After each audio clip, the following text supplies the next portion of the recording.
మీరు గతంలో మీ మాజీ ఎమ్మెల్యే పైన అప్పుడు ఎమ్మెల్యే తర్వాత వాళ్ళ భర్త మహేందర్ రెడ్డి పైన సొంత మహేందర్ రెడ్డి పైన మీరు భూ కబ్జాదారులు అవినీతి ఆరోపణలు బాగా చేశారు. అవేమన్నా ఇప్పుడు ప్రూవ్ చేయగలిగిరా? నేను సర్పంచ్గా, ఎంపీటీసీగా, మండల పార్టీగా ఒక ఎమ్మెల్యేగా వచ్చిన. వాళ్ళు ఒక సర్పంచ్గా, ఎంపీటీసీగా, ఎంపీపీగా, ఎమ్మెల్యేగా, ప్రభుత్వ విప్గా చేసిండ్రు. కానీ వాళ్ళు ఎమ్మెల్యే కాకముందుకు వాళ్ళ ఆస్తులు ఎన్ని ఉన్నాయి, నేను ఎమ్మెల్యే కాకముందుకు నా ఆస్తులు ఎన్ని ఉన్నాయి ప్రజలకు తెలుసు కదా. ఒక ఎకరం లేని వాళ్ళు ఎమ్మెల్యే అయిన తర్వాత 50-100 ఎకరాలు 100 ఎకరాలు ఫామ్ హౌస్లు కట్టుకున్నారు. నువ్వు ఎమ్మెల్యేగా సంపాదించుకున్నావు కదా, నన్ను అనొచ్చు, నువ్వు కూడా సంపాదన. నేను బిజినెస్ చేసిన, వ్యాపారం చేసిన, కానీ ఎమ్మెల్యే అయినాక ప్రజాసేవ చేస్తున్నా. ఎమ్మెల్యే కాకముందుకు రియల్ ఎస్టేట్ వ్యాపారం చేసినాం, బిజినెస్ చేసినాం, కానీ ప్రజలకు సేవ చేయాలని ఒక లక్ష్యంతో వచ్చినాం కదా. ఇలా వ్యాపారాలు అన్నీ వదిలిపెట్టి ఏ చెరువు ఎట్లా నింపాలి, ఏ రైతుని ఎట్లా కాపాడుకోవాలి, ఏ గ్రామాన్ని ఎట్లా డెవలప్ చేయాలి, ఎక్కడ రెసిడెన్షియల్ స్కూల్ పెట్టాలి, ఎక్కడ ఇంటిగ్రేటెడ్ స్కూల్ పెట్టాలి, ఎక్కడ మెడికల్ కాలేజ్ కట్టాలి, ఏ రోడ్ని ఎట్లా బాగు చేయాలి, ఏ రోడ్డు డబల్ రోడ్ చేయాలి అని చెప్పి 10 ఏళ్ళు అభివృద్ధి నోచుకొని ఆలేరును నేను వచ్చినాక అభివృద్ధి నోచుకుంటుంది. ఇలా అండర్ పాస్ కంప్లీట్ అయ్యి ఆలేరులో అండర్ పాస్ అందుబాటులోకి వచ్చింది. ఇలా డబల్ రోడ్ శాంక్షన్ అయినాయి. పెద్ద ఎత్తున రోడ్ల కోసం 100 కోట్లు తెచ్చిన మా R&B మంత్రి కోమటిరెడ్డి వెంకరెడ్డి గారి సహకారంతో 100-150 కోట్లు తెచ్చిన మా పంచాయతీరాజ్ శాఖ మార్చులు మా సీతక్క గారితో 70 కోట్లు రోడ్ల కోసం తెచ్చిన. ఇది సేవకుడి లక్షణము. ఆలేరు అభివృద్ధి అంటేనే ఆయిలేయ, ఆయిలే అంటేనే ఆలేరు.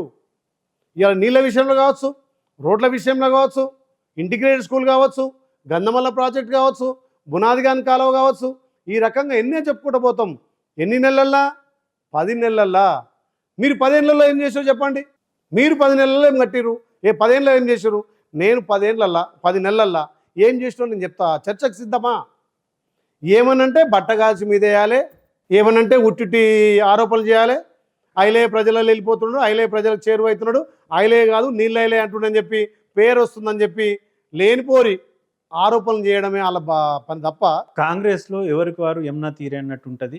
చేసిన సంక్షేమ కార్యక్రమాలు కూడా ప్రజలలో చెప్పుకోలేకపోతున్నారు. వీళ్ళు ఫెయిల్యూర్స్ అనేది ఒకటి బయట చర్చ ఉంది. దీన్ని ఏ విధంగా చూస్తారు? మాకు పని చేసుకుంటూ పోవడం తెలుసు తప్ప ప్రచారం చేయలేకపోతున్నాం, అది వాస్తవము. ఇవాళ రైతన్నలకు రుణమాఫీ చేసినాం, రైతు భరోసా వేసినాం. మళ్ళీ ఇప్పుడు రైతు భరోసా 3 ఎకరాలు పడ్డది. ఈ నెలలో మొత్తం అంతా కంప్లీట్గా రైతు భరోసా వేయబోతున్నాం.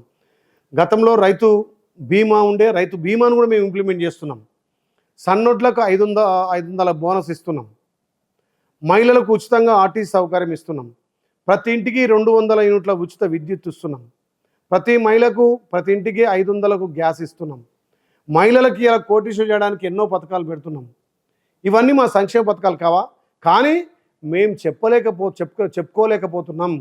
వాళ్ళ పింక్ మీడియా, వాళ్ళ సోషల్ మీడియా 10 ఏళ్ళు సంపాదించిన డబ్బులతోటి విచ్చలవిడిగా అధికార దుర్వినియోగంతో, కాళేశ్వరం వచ్చిన కమిషన్లతోటి, ప్రతి దాంట్లో కమిషన్ తోటి వాళ్ళు మీడియాలు మెయింటైన్ చేసుకుంటూ ఇలా డబ్బులు వెదజల్లి పింక్ మీడియాను తయారు చేసారు రాష్ట్రంలో. నేను గ్రామాలలో చెరువులు నింపిన ఊర్లలో పోయి పొలాలెండి నేను వాళ్ళ పింక్ మీడియాతో ప్రచారం చేస్తే ఆ ఊరోళ్ళు నవ్వుతున్నారు. అరే ఏం చేస్తాడే ఎమ్మెల్యే గారు 2-3 సార్లు మల్లపురం చెరువు నింపిండు.